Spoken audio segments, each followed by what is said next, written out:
Bismillahi Raxmaani Raxiim. Waa mar kale oo aan rabno clip kale inaan duubno ku saabsan Monte Carlo simulation. Markaan waxaan rabnaa inaan tusaale uga dhigno project management, khaasatan scheduling-ka projectiga. Projectigaasi imisuu qaadanaya. Wayna qofka haddaan fikrad ka haysan projectigu intee maalmood ama intee week bay tahay inuu qaato. Iyo waa maxay fursada in lagu dhammeeyo maalmo mucayana ama weeks mucayana. Qofka haddii aan fikrad ka haysan go'aan qaadashadu aad bay ugu badnaanaysaa. Waxaa la mid ah timingka iyo schedule-ka projectiga costiga. Projectigaasi cost intee leeg buu ku kacaya. Ama how likely bay u tahay cost intaa leeg inuu ku kaco. Fursada uu haysto projectigaasi inaanu dhaafin saqaf mucayana waa maxay. Ama waa maxay riskiga ku jira in cost overrun aad samaysid ama schedule overrun. Marka technique-kani wuxuu empowering ku samaynayaa dadka project managerska. Wuxuu u suuragelinayaa inay samayn karaan practical project schedule iyo cost plan. Wuxuu u suuragelinayaa inay qiimeyn ku sameeyaan project milestones. Milestonesku waa maxadaadkii projectiga uu qofka managerka ay tahay inuu ku qiimeeyo progresska projectigu uu sameynayo. Technique-kan marka aad buu runtii muhiim u yahay, meelo fara badan buu galaa. Scientific research baa loo isticmaali karaa, financial investment, meelo fara badan baa runtii loo adeegsan karaa. Waa generic marka dhinaca laga fiiriyo. Marka tusaalayaal qofka beginnerka ama laymanka laga yaabo inuu si sahlan ugu fahmi karo ayaan ku tusaaleyn doonaa insha Allahu tacaala. Hadda kor waxaanu soo aragnay clipkii hore business startup, revenue-giisi iyo profitka iyo wax la midka ah. Kan waxaan ku fiirin doonaa insha Allahu tacaala simple project oo timingka projectigaas. Sida ilaa intee la-eg buu technique-gani qofka u faa'iideynayaa inuu go'aan qaadan karo ama wax ku dhisi karo. Halkan waxaanu haynaa project masalan ka kooban ilaa iyo 1 2 3 4 5 activity. Activity kastaay duration-ka uu qaadan karo wax la hubo maaha. Masalan activity A waxay ku dhici kartaa inuu ku kaco 2 ilaa 8 maalmood oo kale. Wuxuu noqon karaa number of days, yani 3 4 5 we don't know. Activity B oo kale wuxuu ku qaadan karaa 3 ilaa 12 ilaa activity E 3 ilaa 10. Marka wuxuu noqon karaa any days activity kasta. Hadda waxaad u baahan doontaa combination-ka activity-gan oo dhan. Kan hadduu 3 noqdo, kan muxuu noqon karaa 5 oo kale, kan muxuu noqon karaa 6 oo kale, kan muxuu noqon karaa 4 oo kale, kan muxuu noqon karaa 8 oo kale, ilaa iyo outcomes kala duwan inaan eegno hadba maxaa soo bixi kara total duration-ka projectigaas intee buu noqon karaa marka la fiiriyo yani uncertainties-ka ama hubaal la'aanta activity kasta inta ay qaadan karto. Then waxaa ku soo bixi doona inaad fikrad fiican ka qaadato the average outcome total duration-ka uu qaadan karo projectkaas intee buu noqon karaa iyo riskiga ku jira in ay muddo mucayana lagu dhammayn karo. Masalan su-aashan oo kale hadda waa maxay chance-ka ama riskiga projectiga in lagu dhammayn karo 21 maalmood. Halkan marka dhinacan project schedule simulation waxaan ku samayn doonaa random numbers oo ay suuragal tahay A imisuu noqon karaa masalan 2 to 8, B muxuu noqon karaa 3 to 12, C muxuu noqon karaa 2 to 7, D muxuu noqon karaa 4 to 9, E muxuu noqon karaa 3 to 10. Then 10,000 combinations baan isku dayi doonaa inaan samayno. Then average total-ka ka soo bixi kara mar kasta muxuu noqon karaa graph baan insha Allahu tacaala ka samayn doonaa as visual representation. Then waxaanu arki kari doonaa waa maxay fursada any number of days projectiga in lagu dhammeeyo ay haysato iyo riskiga ku jira. Halkan isagu waa projectiga network-giisi. Masalan waxaynu u jeednaa activity B inay u baahan tahay A, activity C waxay u baahan tahay A, D waxay u baahan tahay C, activity E-na waxay u baahan tahay B iyo C. tablekana waad ka arki kartaan precedence activity kastaay maxay u baahan tahay in la bilaabo in activityada ka horeeya ee in la dhammeeyo ay u baahan tahay waxaynu kaloo marka isku dayi doonaa inaynu wax ka tilmaano waa maxay critical pathka lineka ay tahay bottlenecka ku ah projectiga oo durationka projectiga xukumaya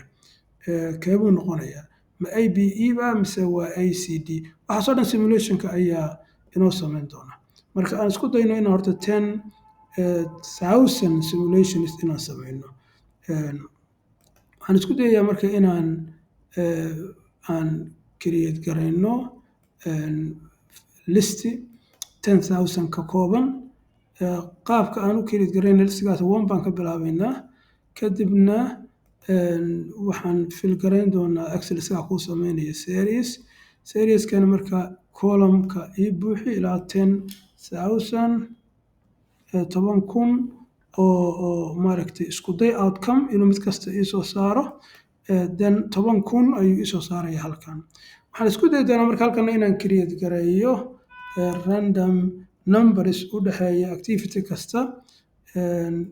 kan maaragtay hadhow anytime baad ku bedeli kartaa numberskan adaa ku balay garan kara waxaan isku dayi doonaa inuu u dhexeeyo activity kasta labadaas inuu u dhexeeyo مثلا A inuu wuxuu u dhexeeyo 2 to 8 buu u dhexeyn karaa B na wuxuu u dhexeyn karaa random number inuu ii soo saaro oo u dhexeeya labadan number maxaan ku rahdaa 3 iyo 12 3 iyo 12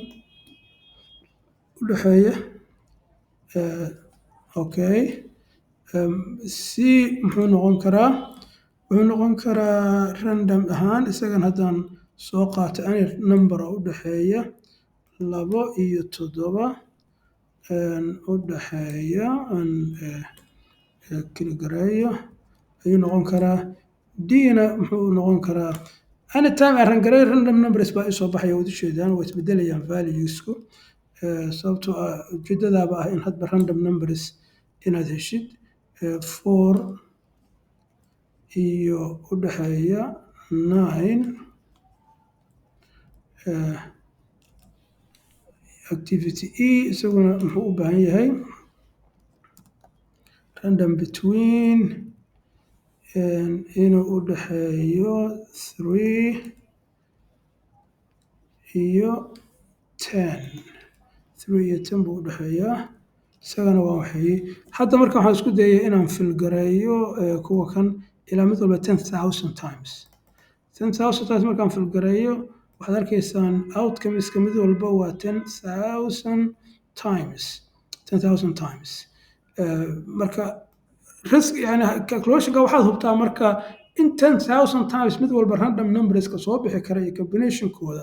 waxay fikrad aad u fiican kaa siinaysaa outcome-ka soo bixi doona muxuu noqon doonaa halkan marka already isagaa isfilgareeyey waxaa ku soo baxay overall maxaan ku rahdaa totalka durationku wuxuu noqon karaa random numberskaas iyadoo ay ku xiran tahay hadba random numberska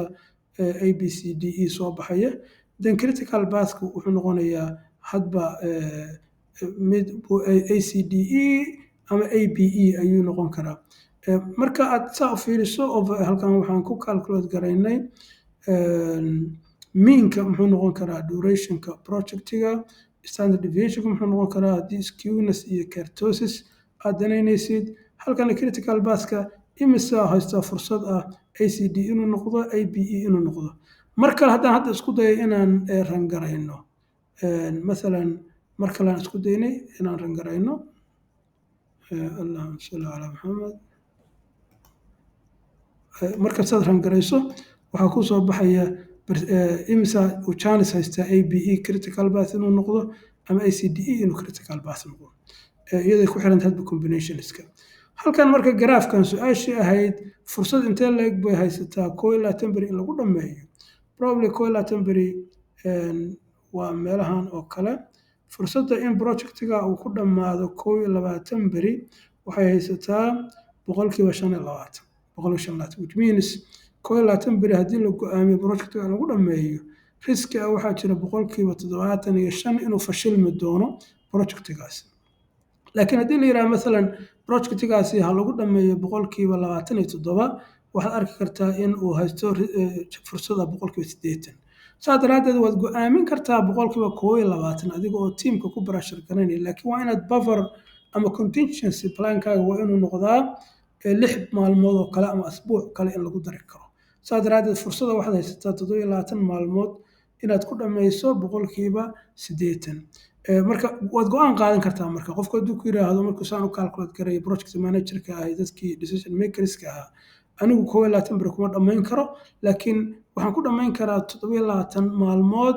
fursad riski boqolkiiba 20 baa ku jira marka si cilmi ayuu qofku wuxuu soo bandhigi karaa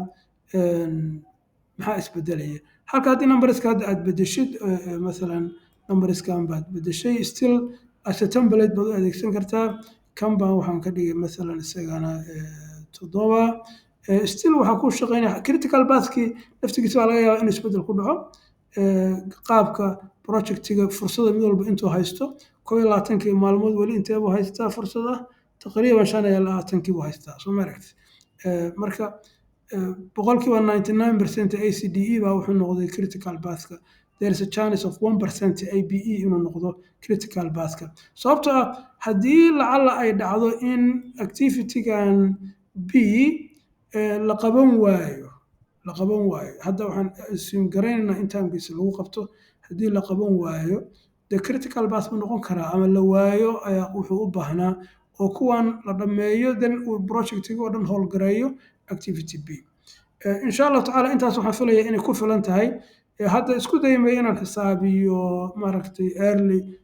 start iyo early finish iyo early maxaan ku rahdaa late start iyo late finish iyo slack timeka iyo waxaasoo dhan insha allahu tacaala dadka project managerska way yaqaaniin waana sahlantahay in la calculate gareeyo intaas marka waxaan rajaynayaa in ay idin tusin karto siday